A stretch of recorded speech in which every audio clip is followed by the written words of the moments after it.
अस्सलाम वालेकुम dear students. हम लोग केमिस्ट्री फ़र्स्ट ईयर की स्टार्ट करने लगे हैं। फ़र्स्ट चैप्टर है हमारा और पेज भी अल्हम्दुलिल्लाह फ़र्स्ट ही है माशाल्लाह। तो हम स्टार्ट करते हैं केमिस्ट्री के बेसिक कॉन्सेप्ट से कि अगर आप लोगों को ये चैप्टर जो है वो अच्छे तरीके से आता है और ये चैप्टर बहुत इंपॉर्टेंट है एमकैट के लिए, तो आप लोगों ने बेसिक कॉन्सेप्ट्स लेने में कोई जो है वो गलती नहीं करनी है। अगर कोई भी क्वेश्चन है, आप लोगों का कोई चीज़ समझ नहीं आ रही है, तो आप लोग बेशक जो है वो कमेंट्स में बता दें। मैं एक वीडियो आप लोगों के लिए बनाऊंगी जिसमें सारे आप लोगों के जो है वो आंसर्स में कर दूँगी। तो स्टार्ट करते हैं फर्स्ट चैप्टर के फर्स्ट टॉपिक से, विच इज़ एटम। एटम का बेसिक कॉन्सेप्ट क्या है स्टूडेंट्स? वैसे तो अगर हम लोग एटम के बारे में स्टडी करने लगे हैं, बट आप लोगों को पता है कि आजकल जो एटम है ये इसका नाम ही गलत है, ये नाम ही गलत है। बट पता है क्या होता है कि हम लोग जो नाम शुरू से यूज़ करते आ रहे हैं, कोई कन्फ्यूजन ना क्रिएट हो, इसीलिए हम उसी नाम को क्या करते हैं, कंटिन्यू रखते हैं। अब स्टूडेंट्स हमारे पास एटम की जो है वो मेन डेफिनेशन जो है वो, अगर इसका मैं लिटरल मीनिंग आप लोगों को बताऊं, लिटरल मीनिंग का मतलब क्या है, लुगवीमेन। मतलब कि अगर हमें जो इसके नाम से पता चलता है, तो स्टूडेंट्स ए का मतलब होता है नॉट एंड टर्म का मतलब होता है कट, मीन्स कि या डिविजिबल, मीन्स कि it is not divisible. Atom का जो नाम है ये हमें बताता है कि एटम को हम, ये जो एटम है इसको हम मज़ीद जो है वो छोटे पार्टिकल्स में कन्वर्ट या उसको कट नहीं कर सकते हैं। बट आजकल की जो डेफिनेशन है उसके मुताबिक ये नाम गलत है इसका, क्योंकि हम एटम को मज़ीद कट करके small particles, electron, proton, neutron, positron या न्यूट्रिनो, एंटी न्यूट्रिनो, इन सब में हम कन्वर्ट कर सकते हैं। ये आप लोग फर्स्ट फिज़िक्स में पढ़ोगे। खैर आपने प्रोटॉन, इलेक्ट्रॉन, न्यूट्रॉन को तो नाम सुना होगा ना, तो इसका मतलब हम इसको कट करके मज़ीद डिविजिबल पार्टिकल्स में कन्वर्ट कर सकते हैं। बट लिटरल मीनिंग इसका ये है कि A means not, tom means cut, इसका मतलब एटम मीन्स इनडिविजिबल, जिसको हम मज़ीद डिवाइड नहीं कर सकते हैं। बट ये नाम क्या है, गलत है, क्योंकि डेमोक्राइटस ने जो है इसका ये इन पार्टिकल्स का नाम रखा था। ये आप लोगों ने याद रखना है कि एटम का जो ये नाम है ये किसने रखा था, डेमोक्राइटस ने। उस टाइम में जब इनको नहीं पता था कि हम एटम को मज़ीद कट कर सकते हैं, क्योंकि उन्होंने कहा था कि एटम ही सब, हर एलिमेंट का बेसिक क्या होता है, पार्टिकल होता है। तो हो गया first paragraph. Friend second paragraph में इन्होंने बताया है कि 17वीं सेंचुरी के काफ़ी एंड वाले टाइम में, 1790s 80s में क्वांटिटेटिव स्टडी जब हमने की कॉम्पोजिशन ऑफ प्योर सब्सटेंसेस की, मतलब जब हमने प्योर सब्सटेंसेस को क्वांटिटेटिवली देखा कि उसमें कितनी हमारे पास मिकदार कौन से एलिमेंट की है, तो हमने देखा कि कुछ एलिमेंट्स खुद को हर कंपाउंड में क्या कर रहे हैं, रिपीट कर रहे हैं। और वो मेजर एलिमेंट कौन कौन से हैं, कार्बन है, हाइड्रोजन है, ऑक्सीजन है, नाइट्रोजन है, ये क्या कर रहे हैं, सब्सटेंसेस के अंदर खुद को क्या कर रहे हैं, रिपीट कर रहे हैं बहुत ज़्यादा। ठीक है, तो बाद में ये भी देखा कि किस तरह एलिमेंट्स जो हैं वो कंबाइन करते हैं और कंपाउंड बनाते हैं, और फिर कंपाउंड को हम तोड़ के दोबारा उन एलिमेंट्स में कन्वर्ट कर सकते हैं। स्टूडेंट्स मैं आपको एग्जांपल दे देती हूँ इसकी। स्टूडेंट्स एग्जांपल देख लेते हैं। जिस तरह कार्बन एक एलिमेंट है प्लस ऑक्सीजन एक एलिमेंट है हमारे पास, ये दोनों कंबाइन, दो हम लोग ले लेते हैं, कंबाइन करके क्या बनाते हैं, CO2 बना देते हैं। मैं अभी बैलेंस्ड केमिकल इक्वेशन नहीं लिख रही हूँ, ठीक है। तो कंपाउंड बन गया, फिर हम कंपाउंड को तोड़ के दोबारा उसके एलिमेंट्स में कन्वर्ट कर सकते हैं। सिमिलरली हाइड्रोजन है, ऑक्सीजन है, तो ये क्या बना रहा है, वाटर बना रहा है। तो हम लोग एलिमेंट से कंपाउंड बना सकते हैं, कंपाउंड को तोड़ के दोबारा एलिमेंट्स में कन्वर्ट कर सकते हैं। ठीक है, तो अब हमारे पास जो है ना ये स्टूडेंट यहाँ पर आपने एक और बात नोट करनी है कि जो एलिमेंट्स होते हैं, सारे एलिमेंट्स होते हैं, इनकी कैरेक्टरिस्टिक्स क्या होती हैं, डिफरेंट होती है। प्रॉपर्टीज़, इनकी केमिकल प्रॉपर्टीज़, इनकी फिजिकल प्रॉपर्टीज़ क्या होती हैं, डिफरेंट होती हैं। कार्बन की फिजिकल प्रॉपर्टी बिल्कुल अलग है ऑक्सीजन से, ऑक्सीजन की बिल्कुल अलग है हाइड्रोजन से, हाइड्रोजन की बिल्कुल अलग है दोनों से। ठीक है, तो ये हमारे पास क्या होते हैं, जो एलिमेंट्स होते हैं इनकी प्रॉपर्टीज़ जो हैं वो क्या होती हैं, अपनी अपनी ख़ास प्रॉपर्टीज़ होती हैं, और बाकियों से क्या होती हैं, इनकी प्रॉपर्टीज़ अलग होती हैं एलिमेंट्स की। बच्चों एलिमेंट्स और कंपाउंड में डिफरेंस होता है कि एलिमेंट जो है वो सेम एटम से मिलकर बने हुए होते हैं। जिस तरह ऑक्सीजन का एलिमेंट है O2, तो वो ऑक्सीजन के एटम से मिलकर बना हुआ होगा। और कंपाउंड के अंदर डिफरेंट तरह के एटम्स होते हैं। तो एलिमेंट असल में क्या है, एलिमेंट हमारे पास एक कॉम्बिनेशन ऑफ एटम है, ऑफ सिमिलर एटम। ठीक है, तो ये बात आप लोगों ने याद रखनी है कि एटम और एलिमेंट में क्या फ़र्क होता है। एटम्स जब कंबाइन करते हैं सिमिलर एटम्स तो एलिमेंट बनता है, और जब डिफरेंट एटम्स कंबाइन करते हैं तो हमारे पास कंपाउंड बनता है, जिस तरह वाटर है, कार्बन डाइऑक्साइड है। ओके स्टूडेंट्स, 18th सेंचुरी में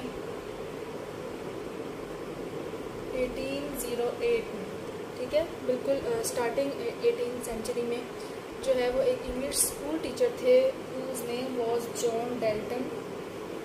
इन्होंने कहा था कि हम लोग जो है वो दो लॉज हैं, law of conservation of matter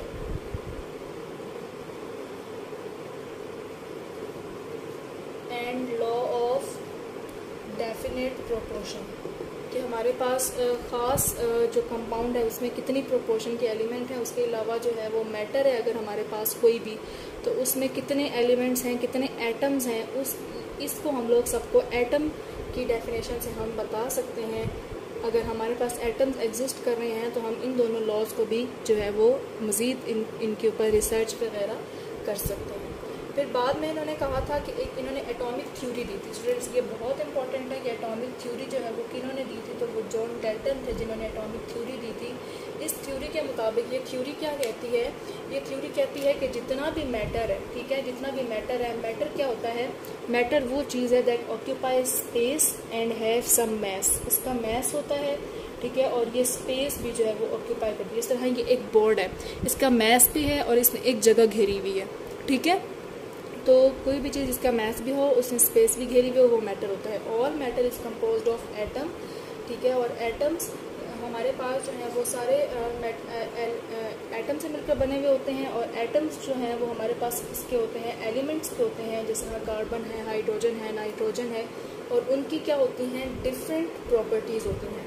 they differ in their properties, मैंने आप लोगों को पहले भी बताया कि उनकी फिजिकल प्रॉपर्टीज़ डिफरेंट होंगी, उनकी केमिकल प्रॉपर्टीज़ क्या होंगी, डिफरेंट होंगी, ठीक है। तो ये एटॉमिक थ्योरी दी थी किसने, जॉन डेल्टन ने 1808 में, जिन्होंने क्या कहा था कि matter is composed of elements of is composed of atoms of different elements and they have different properties.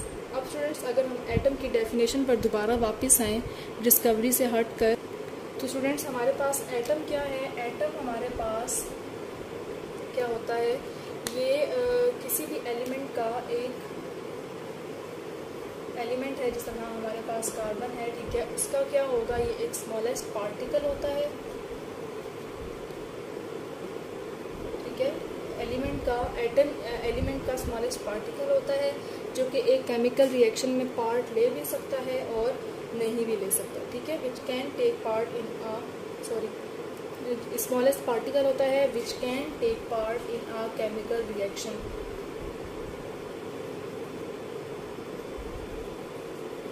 ये एक रिएक्शन में हिस्सा ले सकता है। अब स्टूडेंट्स हमारे पास एग्जांपल है, कुछ एलिमेंट्स होते हैं जो कि इंडिपेंडेंट एग्जिस्टेंस उनकी होती है, और कुछ एलिमेंट्स होते हैं जिनकी इंडिपेंडेंट एग्जिस्टेंस नहीं होती है, ठीक है, जो कि इंडिपेंडेंट पार्टिकल्स हैं, और कुछ होते हैं जो डिपेंडेंट होते हैं। किस तरह कि कुछ इंडिपेंडेंट हैं, उनके आउटर मोस्ट शेल कंप्लीट होता है सारी noble gases, helium, neon, argon, krypton, xenon, radon, ठीक है, ये सारी क्या हैं, ये सारी नोबल गैसेस हैं जिनका ऑक्टेट शेल कंप्लीट होता है, 8 के 8 इलेक्ट्रॉन इनके पास होते हैं, हीलियम के पास 2 होते हैं, इसका डुप्लेट कंप्लीट होता है, इसका डुप्लेट लॉ ये फॉलो करता है। तो इन सब का ऑक्टेट कंप्लीट होता है, तो ये क्या करते हैं, ये इंडिपेंडेंट होते हैं, इनको ज़रूरत ही नहीं किसी के साथ बॉन्ड बनाने की।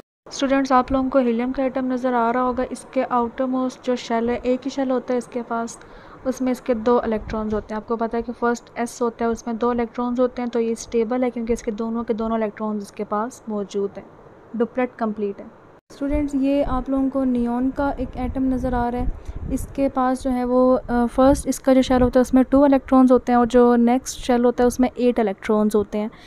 तो इस तरह इसका भी जो है वो ऑक्टेट कंप्लीट है, जिसकी वजह से ये भी स्टेबल होता है और ये किसी के साथ बॉन्ड नहीं बनाता। लेकिन कुछ होते हैं जिनको डिपेंडेंट होते हैं दूसरों पर, ठीक है, जिस तरह हाइड्रोजन है, हाइड्रोजन के पास 1 इलेक्ट्रॉन होता है और इसको 1 किसी और से चाहिए होता है, या इसको 7 चाहिए होते हैं, जिसकी वजह से इसके 8 पूरे हो जाएं या इसके 2 पूरे हो जाएं, ठीक है। हाइड्रोजन है, उसके बाद नाइट्रोजन है, नाइट्रोजन के पास जो है वो हमारे पास नाइट्रोजन के पास जो है वो 5 होते हैं और इसको 3 चाहिए होते हैं, जिसमें इसने जो है वो अपना ऑक्टेट कंप्लीट करना होता है।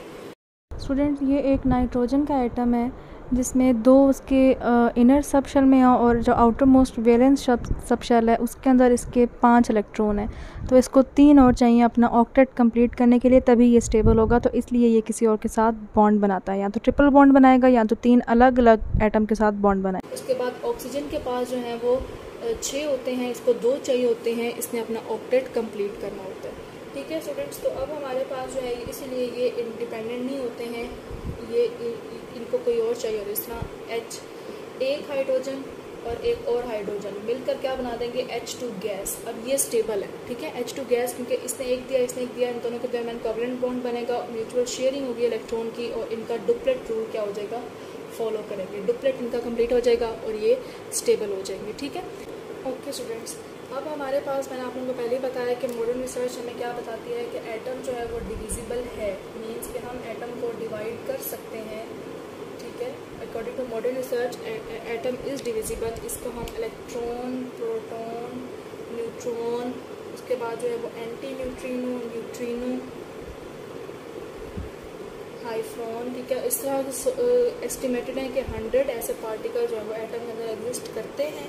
ठीक है, और लेकिन इलेक्ट्रॉन, प्रोटॉन और न्यूट्रॉन जो है वो सबसे बेसिक हैं पार्टिकल जो कि एटम के भी अंदर एग्जिस्ट करते हैं। अब जैकब बर्जीलियस, ठीक है, J.Berzelius है, इसको हम लोग लिखते हैं जैकब बर्जीलियस ने एटॉमिक मास जो है वो एटम्स का बताया था। ठीक है, और वाकई ही इनके एटॉमिक मास जो है वो बहुत ज़्यादा क्लोज है। एटॉमिक मास क्या होता है फ्रेंड्स? एटॉमिक मास को हम रिप्रेजेंट करते हैं A से, which is equal to the sum of protons number plus neutron number. ठीक है, या हम कह सकते हैं which is sum of the electron plus neutron, क्योंकि प्रोटॉन और इलेक्ट्रॉन की क्वांटिटी सेम होती है, याद नंबर सेम होते हैं। याद रखना है कि जितने अंदर पॉजिटिव हैं न्यूक्लियस के अंदर, उतने ही बाहर नेगेटिव होंगे, क्योंकि एटम तभी स्टेबल होगा। स्टूडेंट्स याद रखना है, ठीक है, एटम तभी न्यूट्रल होगा। नेगेटिव और पॉजिटिव जाहिर है, बाहर अगर अंदर 2 पॉजिटिव हैं बाहर 2 नेगेटिव हैं तो ये दोनों एक दूसरे को कट कर देंगे, मतलब ओवरऑल चार्ज 0 हो जाएगा। लेकिन अगर फर्स्ट करो अंदर पॉजिटिव है, 1 पॉजिटिव है, ठीक है, और बाहर जो है वो 2 इलेक्ट्रॉन्स हैं, ठीक है, शेल में, तो अब इसके ऊपर 1 पॉजिटिव ने 1 पॉजिटिव को कट किया, पर 1 नेगेटिव एक्स्ट्रा है, तो इस एटम के ऊपर चार्ज क्या आ जाएगा, नेगेटिव आ जाएगा। ठीक है, जिस तरह Cl नेगेटिव होता है और के ऊपर नेगेटिव आ जाता है। ठीक है, तो ये इसीलिए होता है क्योंकि उसके पास एक न्यूट्रॉन कम हो जाता है और एक इलेक्ट्रॉन क्या हो जाता है, एक्स्ट्रा हो जाता है। जब एक इलेक्ट्रॉन एक्स्ट्रा हो जाएगा it will be considered as an anion. ठीक है, तो खैर इन प्लस प्रोटॉन और न्यूट्रॉन का जो सम होता है वो हमारे पास क्या होता है, एटॉमिक मास। मैं आप लोगों को एटॉमिक मास एक जो है वो कैलकुलेट कर लेते हैं हम एक का एलिमेंट का। स्टूडेंट्स अगर हम कार्बन देखें तो कार्बन का हम इस तरह जो है वो एलिमेंट लिखते हैं। ठीक है, ये इसका 12 क्या है एटॉमिक मास, और 6 क्या है इसका एटॉमिक नंबर, मतलब कि नंबर ऑफ प्रोटॉन्स। तो हम लोग जो है वो नंबर ऑफ प्रोटॉन जितने ही होंगे, ठीक है, तो 6 प्लस इसके न्यूट्रॉन भी 6 होते हैं, तो ये हमारे पास क्या हो जाएगा एटॉमिक मास। तो ये कितना है एटॉमिक मास इसका 12 होता है। ठीक है, एटॉमिक नंबर क्या होता है, नंबर ऑफ प्रोटॉन्स, और ये क्या है नंबर ऑफ न्यूट्रॉन्स। ठीक है, तो नंबर ऑफ प्रोटॉन में प्लस क्या नंबर ऑफ न्यूट्रॉन, तो हमारे पास एटॉमिक मास कितना आ गया, 12 आ गया कार्बन का। ऊपर एटॉमिक मास लिखते हैं, नीचे क्या लिखते हैं एटॉमिक नंबर। तो ये हमारा एटम का क्या हो गया, ओवरऑल सारा जनरल कॉन्सेप्ट हो गया है कि एटम को डिवाइड कर सकते हैं। पहले समझा जाता है कि डिवाइड नहीं कर सकते हैं। उसके अलावा जॉन डेल्टन को हमने बताया कि उन्होंने एटॉमिक थ्योरी दी थी और उन्होंने कहा था कि हम 2 लॉज को भी एक्सप्लेन कर सकते हैं। उसके बाद जो है वो एटम की एग्जिस्टेंस की मदद से, उसके बाद हमने कहा था कि एटम को हम मज़ीद डिवाइड कर सकते हैं बहुत ज़्यादा पार्टिकल्स में। उसके बाद हमने देखा कि जैकब बर्जीलियस ने जो है वो क्या काम किया था, एटॉमिक मास जो है वो इन्होंने जो है वो उसके बारे में बताया।